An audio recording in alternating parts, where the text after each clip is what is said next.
Good evening, ladies and gentlemen, and I welcome all of you back to another Rage video, where tonight, ladies and gentlemen,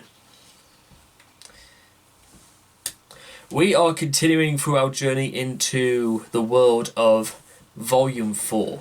Already, ladies and gentlemen, because of how well Wheels of Confusion went, it's still possibly the single greatest song I think I've ever heard in my life, and considering the scope of how much I've listened to over the years, that's saying quite a lot. Now we're going to move swiftly on to Tomorrow's Dreams, which is quite a lot shorter than Wheels of Confusion, but that doesn't mean it can't be just as good. So let's be optimistic about this. This album, I'm feeling optimistic this evening. So, let's get started, shall we? So, if you guys want to check out the original video for yourselves, links will all be in the description down below. Let's begin. Tomorrow's Dreams in 3, 2, 1, and...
Ladies and gentlemen, that was Tomorrow's Dreams by Black Sabbath. I'm not gonna lie to you, ladies and gentlemen, it was definitely quite a lot shorter, but it was so effective. It's the story of escapism, which is, when you think about it, probably one of the best. Black Sabbath are almost masters of escapism. They bring you into their world and into the world probably of Ozzy Osbourne himself, because I heard Ozzy didn't exactly have the most comfortable life growing up, and maybe it was definitely on the part of Butler to sort of mold the idea that maybe all of them, Ward, Iommi, all of them sort of like came from, bad backgrounds, and they just decided to elevate themselves and, make a song about the fact that it's about moving on from a bad situation into one where you can escape to.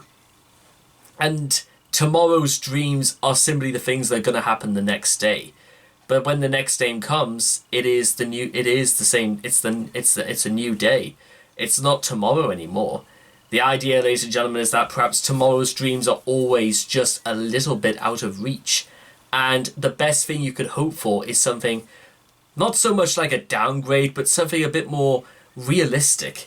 I mean, what was the line where I know, God damn it, and then tomorrow's dreams became reality to me, only to him, meaning that he could be living his fantasy life perfectly fine, whilst in the real world he may fail to realize that he is still in the same position as before, except he's trying. It's basically therapy. He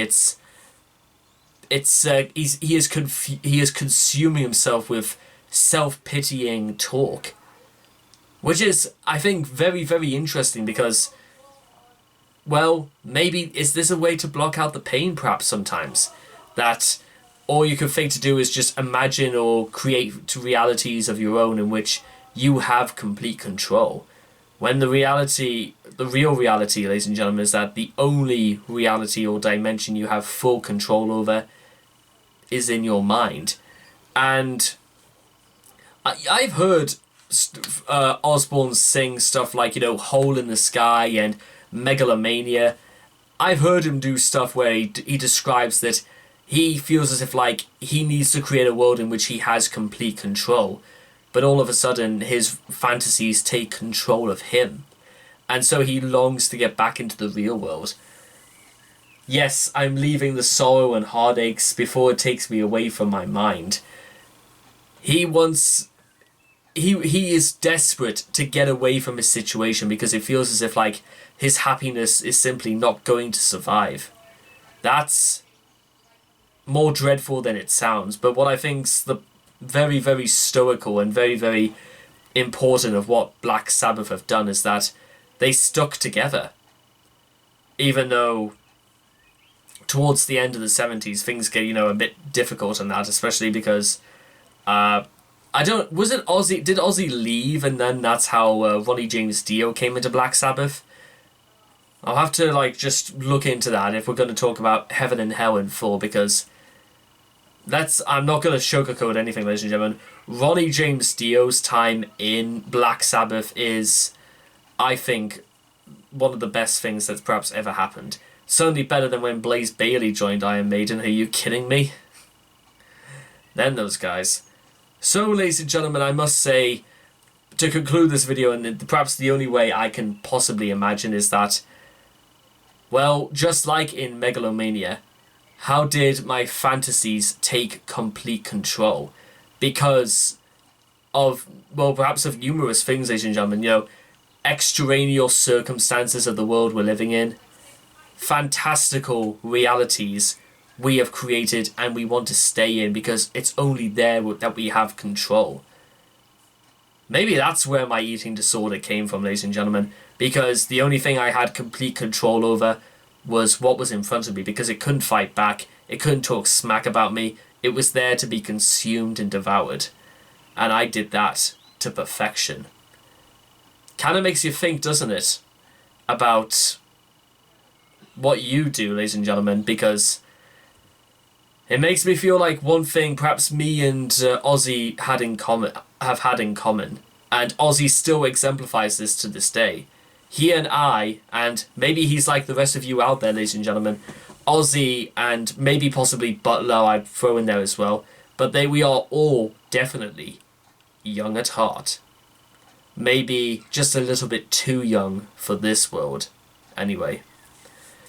So anyway, I hope you guys have enjoyed this reaction video to Tomorrow's Dreams by Black Sabbath. Please leave your thoughts and comments in the comment section down below. Let me know what you guys thought of Tomorrow's Dreams for yourselves. And I will hope to see you guys again in the next video. Take care. Bye-bye for now.